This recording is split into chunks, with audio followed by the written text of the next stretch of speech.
Good afternoon, ladies and gentlemen. It is I, Imperial Dane, with another Propagandacast for you, and today we have a 2 versus 2 on rails and metals. Yes, indeed, it is rails and metals. Again, that map with all the blown up rails and, well, metal, really.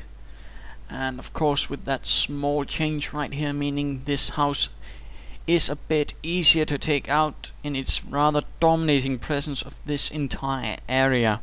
So it's quite a vital building in terms of strategic and tactical presence. This one not so much, and this one able to, with some luck, control this area and this, but it is a lot weaker, a lot less structurally sound, and of course will be much easier knocked out by enough firepower. So let's go have a look at our opponents. In the northern corner we have the Walrusking, and we have Eugenie as a few regiments of the 3rd Armoured Division crashing through doing Operation Cobra, hoping to finally break out of the bocage. And who shall be holding them back? Why, it is... well, I can't pronounce that. I doubt there's actually any sort of sense to be pronounced in it. It might be a clanmate, we'll just call him Rauf. Hauptmann Rauf of the Panzer Lehr Regiments. And to help him we have Nxsmugen of the Panzer Lehr Regiment. A few regiments of the Panzer Lehr against the 3rd Armoured Division. Who shall hold? Will the Americans be able to press through, or will the Panzer Lehr be able to put a bit of a delay to Operation Cobra? We see the Wehrmacht quarters going up. Another pioneer on his way. We do see the ubiquitous Kettenkraut moving about. And right here we are seeing engineers moving out without actually building anything, while in the other camp we are seeing a barracks going up for the Walrusking. No Eggman though. And we see 1st Panzer Grenadier team hitting the field. These engineers do seem to be rushing towards a certain point. Might be they want to set up in this building and prevent any Wehrmacht players from getting it. Or what is this going up? A weapon support center. This is a rather usual sort of strategy, or at least tendency, for in 2 versus 2 games, where one goes for the barracks and another goes for weapon support. Trouble is usually that the one that goes for support doesn't really actually support the other players, so they end up working each on their own, which can sometimes work and sometimes can work pretty badly. It all depends on the cohesion of the 2 players and of course their tactical and strategic acumen. Panzer Grenadiers opening fire on the engineers, setting up in this position right here in this small trench, firing away at these engineers who have taken the audacity of setting up shop there. And we do hear an MG42 team moving out for Nxsmugen, Major Mugen, with his friend Hauptmann Rauf. Not much going on, and we do see further engineers moving ahead. Nothing coming right out of that weapon support center as of yet. Panzer Grenadiers holding the line, trying to force these engineers out, but not much luck with it, in fact. And further Panzer Grenadiers are moving in, doing their best to try and dislodge those engineers, but not much luck so far. The engineers are taking slowly shots, but aren't really being thrown out of it. Further engineers moving in to try and rush these Panzer Grenadiers. No one man them.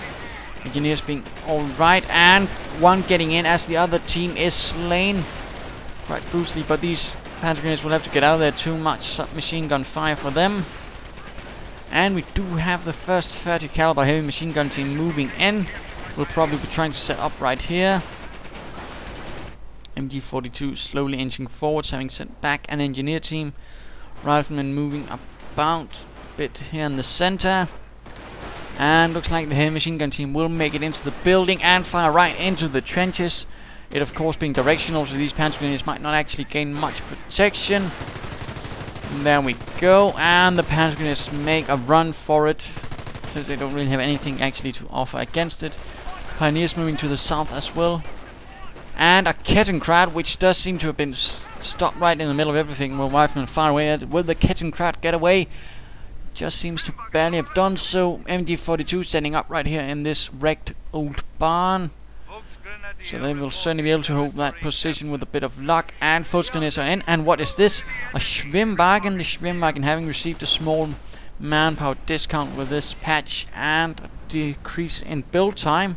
So it's certainly a bit more helpful now, and of course a bit better choice to get. And there we go, Schwimwagen opening fire on these riflemen who are trying to seize this fuel point from the fatherland.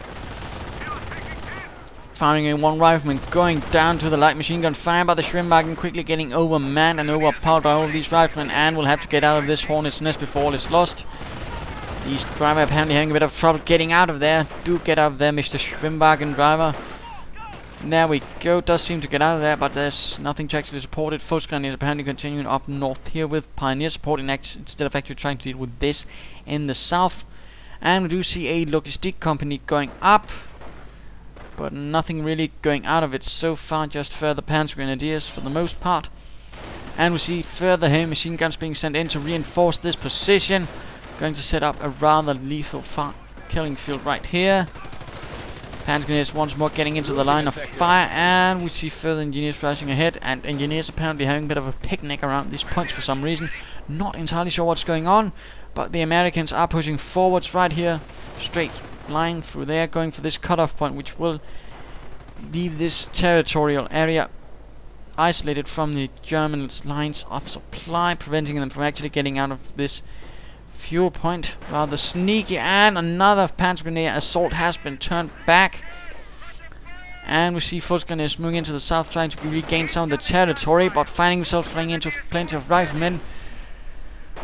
And what do we see up here? Schwimwagen and Kettenkraut having a small meeting, and further engineers and riflemen converging on these Volksgarden will have to get out of there. These small barrels not offering any cover, and there we go, getting out of there.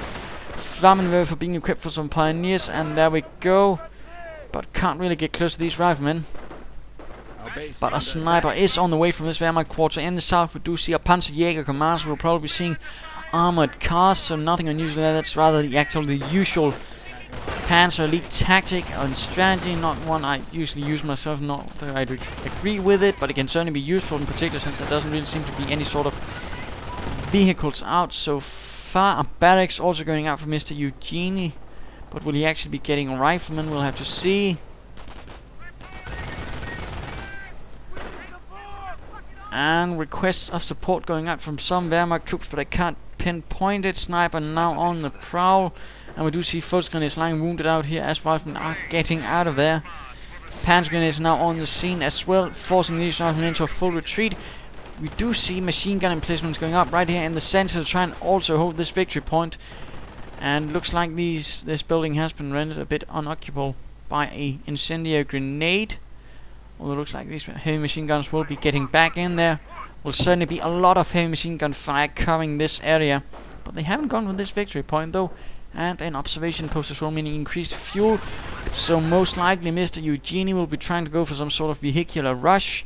Armored cars most likely, although these machine gun emplacements will certainly be delaying that. Engineer team being cut down right in front as Panzergrenadiers are getting out there in the same moment. Schwimwagen moving in as well, trying to open a bit of fire, and we see Veteran 1 for support units. Not entirely sure why he's going for that. We'll certainly be needing some sort of anti-tank assets, which Hauptmann Raff is asking about, since they probably are suspecting something might be coming that way. And we do see a large assault force, numerous riflemen with BARs and flamethrowers. Could certainly end up very nasty if this MG42 doesn't catch them at the right time.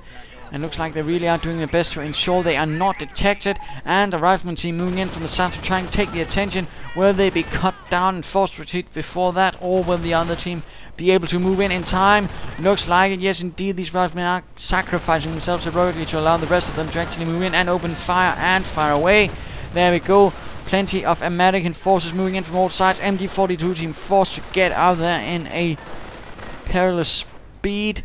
Only a Schwimwagen nearby to actually try and hold this tide of American forces, but they won't succeed. But we do see Panzergrenadiers and Pioneers moving in to try and hold this incursion of American forces, and the Schwimwagen now also joining in, but apparently not having much luck so far. We shall have to see how this goes. And the first armored car, Sonderkraftfahrzeug 222, I believe. 222 or 223, I'm not entirely sure. One has just a machine gun, the other one has the auto cannon.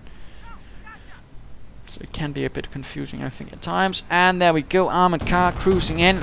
Auto cannon blasting away. Krieg barracks has been set up right there. And further Flammenwerfers are being equipped for the German forces. And further pioneers are moving in from south alongside that MG42, which was ousted. Sniper sneaking about, but he is cloaked at a moment where it's probably not so necessary, which instead could be used to actually get close to the front. Riflemen setting up in this trench, but pioneers might get close if they decide to actually move ahead. There we go, flamethrowers at the fore. One pioneer going down, but the other one might actually scorch them, or not. Not sure. And further pioneers are moving in from all sides alongside Volksgrenadiers, pressing these riflemen to retreat, and looks like the entire American force has gotten out of there. And a Kettenkraut decap this point.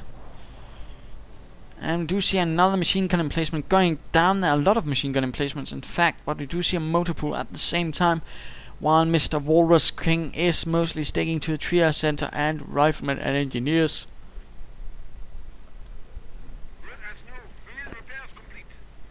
A bit of a lull in the battle as assault rifles are also being equipped for some of these Panzer Grenadiers. Defensive propaganda is ready for release.